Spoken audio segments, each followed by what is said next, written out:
एक औरत ने क्या खूब कहा। एक औरत अपनी कदर कब जानती है, बिस्तर पर पड़ी तो कीमत पहचानी। झाड़ू पोंछा 2000, खाना 4000, कपड़े डस्टिंग 3000 और चाय नाश्ता, उफ क्या क्या लिखूं। 10,000 देकर भी मिलती नहीं, घर में कोई बाई टिकती नहीं। और मैं बरसों से टिकी हूँ, बिन सैलरी के ही रुकी हूँ। 20 साल का तो लाखों हो गया होगा। वो कहते रहे कमाती नहीं हो। बेशक कमाया नहीं, पर बचाया तो है। मकान को घर बनाया तो है। माना कि तुम्हारा किया बहुत है, पर मेरा किया कम तो ना था। घर को सहेजना मेरा शौक नहीं, काश ये तुम समझ जाते तो मेरे किए को हल्का ना बताते। जरूरत थी महिलाओं को समर्पित। पति पत्नी को एक दूसरे के साथ खुश रहने के लिए उन्हें एक दूसरे के साथ, जीवन साथी के साथ साथ मित्र वाला रिश्ता भी रखना चाहिए, ताकि जब एक रिश्ता ठंडा पड़े तो दूसरा उसमें ऊष्मा पैदा करते हुए वैवाहिक जीवन की मिठास को बनाए रखे। कहा जाता है मिलन अंत है मधुर प्रेम का और विरह जीवन का। जिस तरह मित्र के पास हमारे हर मर्ज की दवा होती है, उसी तरह पति पत्नी के पास भी एक दूसरे की खुशियों की चाबी होती है। जीवन साथी और वह भी सच्चा दोस्त, फिर तो खुशियां ही खुशियां हो दामन में, जिसके क्यों न खुशी से वो दीवाना हो जाए। चलो एक बार फिर से अजनबी बन जाएं हम दोनों। कभी कभी कुछ समय की दूरी वैवाहिक रिश्ते को पुनर्जीवित करने में महत्वपूर्ण भूमिका निभाती है। दोनों को एक दूसरे की जरूरत का एहसास होता है, जिससे वे एक दूसरे के साथ संबंधों को मीठा बनाए रखने पर ध्यान देते हैं। लेकिन हर कोई इस बात को समझना नहीं चाहता है। एक अलहर लड़की से एक परिपक्व औरत बनने तक के सफर में कितना कुछ खोती है हम स्त्रियां।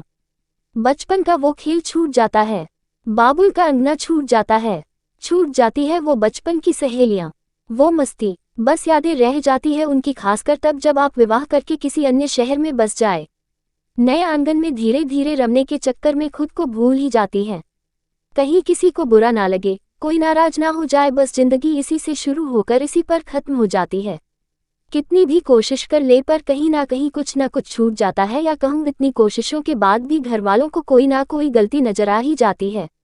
सास ससुर की सेवा, पति का ख्याल, छोटे देवर नंदों का भार, या घर की बड़ी बहू होने का दबाव इस कदर हावी हो जाता है कि खुद की कोई फिक्र ही नहीं रहती।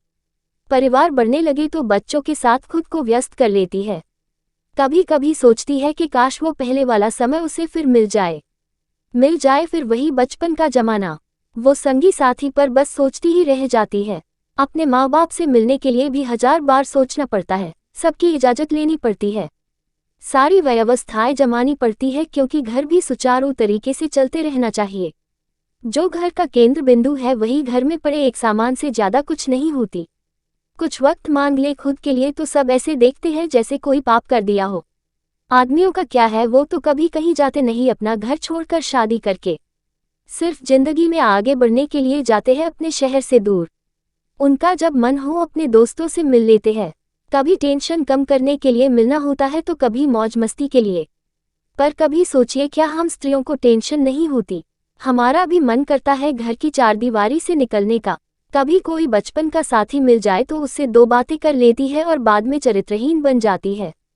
पुरुष किसी महिला मित्र से मिले काम करे तो वो चरित्रवान, क्यों महिला का कोई पुरुष मित्र नहीं हो सकता? कान्हा जी भी थे द्रौपदी के सखा, उनका हर सुख दुख बांट लेते थे। हम स्त्रियों के जीवन में क्यों कोई कान्हा नहीं हो सकता? हमें भी खुलकर जीने की आज़ादी चाहिए।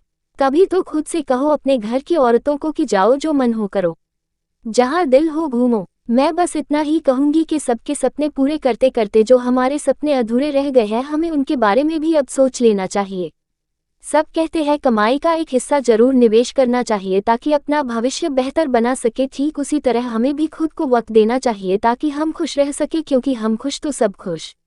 जिसको जो बोलना है बोलने दीजिए, पर एक बार अपने मन की जरूर करिए। जिंदगी का क्या भरोसा, आज है और कल, इससे पहले हम भी आज से कल में आ जाए। जी ले अपनी जिंदगी।